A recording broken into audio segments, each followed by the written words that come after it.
दोस्तों, क्या आप जानते हैं कि च्युइंग गम चबाने से आपका स्ट्रेस कम होता है। इसीलिए आप जब भी किसी स्ट्रेसफुल सिचुएशन में हो, कोई एग्जाम से पहले या किसी इंपॉर्टेंट मीटिंग में जाने से पहले च्युइंग गम चबाना आपके स्ट्रेस लेवल को बहुत हद तक कम कर सकता है और आपको एक क्विक कॉन्फिडेंस बूस्ट भी मिलता है। साथ ही क्या आपको पता है, अगर आप किसी से बात कर रहे हो और वो पर्सन बातों बातों में अपने हाथ आपको शो कर रहा है, तो इसका मतलब होता है कि वो पर्सन आप पर ट्रस्ट करता है। और क्या आप जानते हैं, हमारे ब्रेन को एक नेगेटिव चीज के इफेक्ट को कम करने के लिए हमें 5 पॉजिटिव चीजें करनी पड़ती हैं। और क्या आपको ये भी पता है कि अगर आप एक दवाई खा रहे हो ये सोच के कि इससे आपका सर का दर्द सही हो जाएगा, अब चाहे वो दवाई फेक ही क्यों ना हो या उस दवाई में सिर्फ शुगर ही क्यों ना हो, क्योंकि आपके माइंड ने ये बिलीव कर लिया है कि इससे आपका सर का दर्द ठीक हो जाएगा, तो उस दवाई को खाने के बाद आप एक्चुअल में अच्छा फील करने लगोगे। इसे कहते हैं प्लेसिबो इफेक्ट, जिसे कई बार डॉक्टर्स अपने पेशेंट पे भी यूज करते हैं। नाउ इसका रिवर्स होता है नोसिबो इफेक्ट, जहां अगर आपको डॉक्टर ये कहता है कि इस दवाई से आपको कुछ साइड इफेक्ट हो सकता है, तो इसके हाई चांसेस हैं कि आपकी बॉडी साइड इफेक्ट डेवलप कर लेगी। यकीन नहीं होता ना,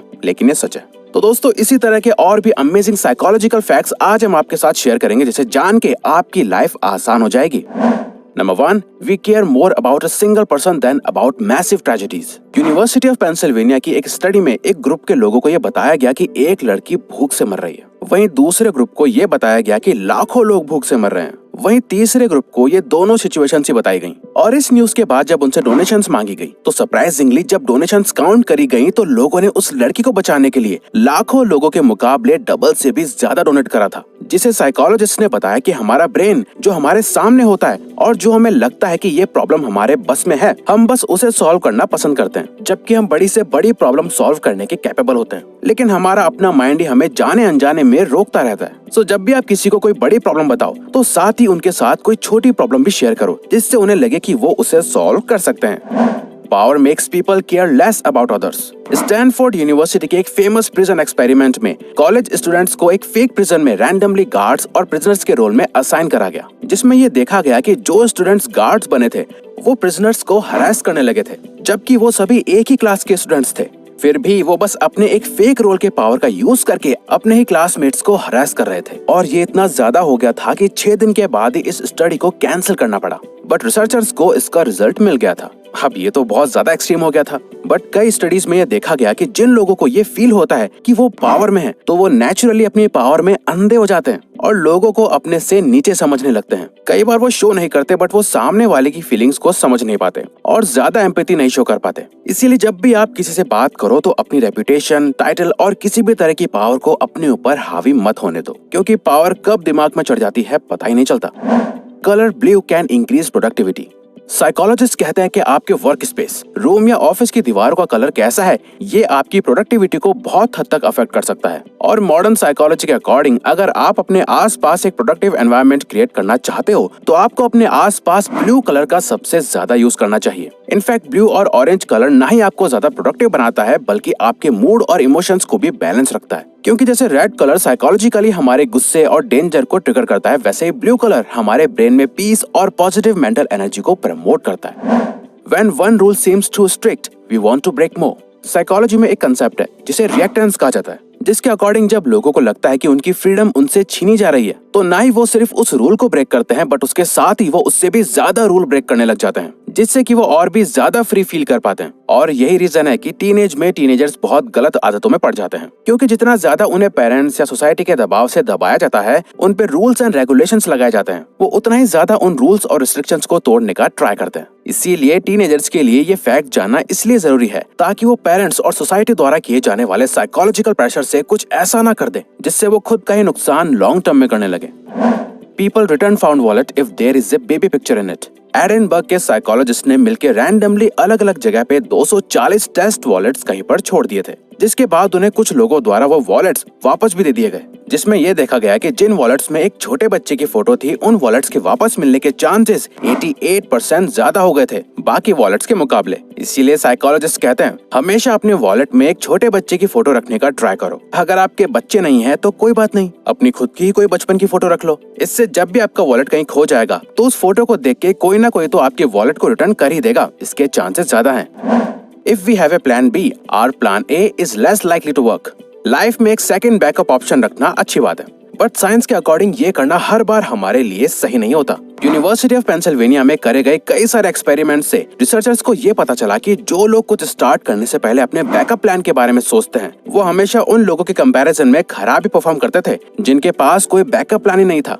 साइकोलॉजिस्ट कहते हैं कि अगर आपके ब्रेन को ये लगता है कि आपके पास और भी ऑप्शंस हैं, तो उस काम में सक्सेसफुल होने के चांसेस कम हो जाते हैं, क्योंकि आपका मोटिवेशन लेवल ड्रॉप हो जाता है। We always try to return a favor। अब इस पॉइंट को ठीक से समझना, क्योंकि यहाँ हम आपको मैनर्स नहीं सिखा रहे, बल्कि हम आपको एक साइकोलॉजिकल फैक्ट बता रहे हैं। एक्चुअली अगर किसी ने हमारी हेल्प करी है, तो हमारा ये फर्ज बनता है कि हम भी उसकी हेल्प करें। ये सोच सिर्फ आपके गुड मैनर्स नहीं है, बल्कि ये है रूल ऑफ रेसिप्रोसिटी, जिसके अकॉर्डिंग हमारा ब्रेन इस तरह से प्रोग्राम्ड है कि हमारे साथ अगर कोई अच्छा बिहेव करता है या हमारी हेल्प करता है, तो हमें ऑटोमेटिकली सामने वाले की हेल्प करने का मन करता है या उसे अच्छा फील कराने का मन करता है। कई बार बड़े बड़े ब्रांड्स इस साइकोलॉजिकल फैक्ट का यूज करके अपने कस्टमर का अटेंशन ग्रैब कर लेते हैं, जहां वो पहले तो कुछ चीजें फ्री में दे देते हैं ताकि आप अपने आप ही फेवर को रिटर्न करने के लिए उनका प्रोडक्ट खरीद लो। You remember things better if you have been tested on them। 2011 की जर्नल ऑफ एजुकेशनल साइकोलॉजी में पब्लिश हुई एक स्टडी के अकॉर्डिंग एक क्लास में एग्जाम से पहले स्टूडेंट्स को अपने नोट्स को 3 बार रिव्यू करने को कहा गया, जहां उन्होंने अच्छे से रिवीजन करा और 3 बार अपने नोट्स को बार बार पढ़ा और उसके बाद उन्होंने अपना फाइनल एग्जाम दिया। जिसके बाद ये पता चला कि उस क्लास में स्टूडेंट्स ने बहुत एवरेज परफॉर्म करा, जहां सभी स्टूडेंट्स का एवरेज स्कोर C+ था। बट वहीं सिमिलर क्लास के स्टूडेंट्स को कहा गया कि वो एग्जाम से पहले 3 मॉक टेस्ट देंगे, जहां उन्हें एग्जाम से पहले कुछ पॉप क्विज़ेस दिए जाएंगे जो उनकी नॉलेज को टेस्ट करेंगे। रिवीजन करने के बजाय उन्होंने 3 मॉक टेस्ट दिए, जिसके बाद इन स्टूडेंट्स का एवरेज स्कोर था A-, जो पहले ग्रुप के स्टूडेंट से बहुत ज्यादा था। जिससे ये पता चला कि अगर आप कुछ याद रखना चाहते हो तो उसका सबसे बेस्ट तरीका है अपना टेस्ट लेते रहो। 4 seconds make silence awkward. Journal of experimental and social psychology में पब्लिश हुए एक पेपर के अकॉर्डिंग जो लोग ऑकवर्ड साइलेंस एक्सपीरियंस करते हैं, तो अक्सर वो स्ट्रेस्ड, हर्ट और रिजेक्टेड फील करने लगते हैं, जो किसी भी कॉन्वर्जेशन की वाइब को खराब कर देता है। और रिसर्च से ये पता चला है कि किसी भी कॉन्वर्जेशन को ऑकवर्ड बनाने में सिर्फ 4 seconds का साइलेंस लगता है। किसी से भी बात करते टाइम अगर आप नहीं चाहते कि आपकी कॉन्वर्जेशन खराब हो, तो बात करते करते अचानक 4 सेकंड से ज्यादा साइलेंट मत रहो, वरना आप और सामने वाला दोनों अनकंफर्टेबल फील करने लगेंगे। Fear can feel good if we are not really in danger। हर किसी को हॉरर मूवीज देखना पसंद नहीं होता, बट जिन लोगों को ऐसे एक्सपीरियंसेस बहुत पसंद होते हैं जो बाकी लोगों के लिए बहुत डरावने होते हैं, इसके पीछे भी एक साइकोलॉजिकल रीजन है। जब आप एक हॉरर मूवी देख रहे होते हैं या फिर कुछ ऐसा काम कर रहे होते हैं जिसमें आपको डर लगता है, ऐसे टाइम पर आपके ब्रेन को पता होता है कि आप डेंजर में नहीं हो और आपको डरने की जरूरत नहीं है। बट इन एक्सपीरियंसेस से आप अपने ब्रेन को ट्रिक करके adrenaline, endorphins and dopamine hormones को रिलीज कर देते हो, जिससे आपको बहुत अच्छा फील होता है। तभी कुछ लोगों को हॉरर मूवीज देखना बहुत पसंद होता है। Self confidence is more important then appearance. कई सारी स्टडीज ये शो करती हैं कि मैन की अट्रैक्टिवनेस इस पे डिपेंड नहीं करती कि वो दिखने में कितने ज्यादा अच्छे हैं। आपके गुड लुक्स, आपका ड्रेसिंग सेंस, ये सब सिर्फ फर्स्ट इंप्रेशन जमाने के लिए इम्पोर्टेंट है। बट जो चीज बाकियों को सबसे ज्यादा अट्रैक्ट करती है वो होता है सामने वाले मैन का सेल्फ कॉन्फिडेंस, कि वो जो बात कह रहा है उस बात में कितना दम है और अपने बारे में कितना हाईली सोचता है। कई स्टडीज में देखा गया है कि जिन कपल्स में लड़कियां लुक्स के मामले में अपने पार्टनर से ज्यादा अच्छी होती हैं, उनकी रिलेशनशिप ज्यादा लॉन्ग लास्टिंग होती है, बजाय उनके जहां आदमी लड़की से ज्यादा अट्रैक्टिव दिख रहा होता है। This is weird but this is a fact bye researchers.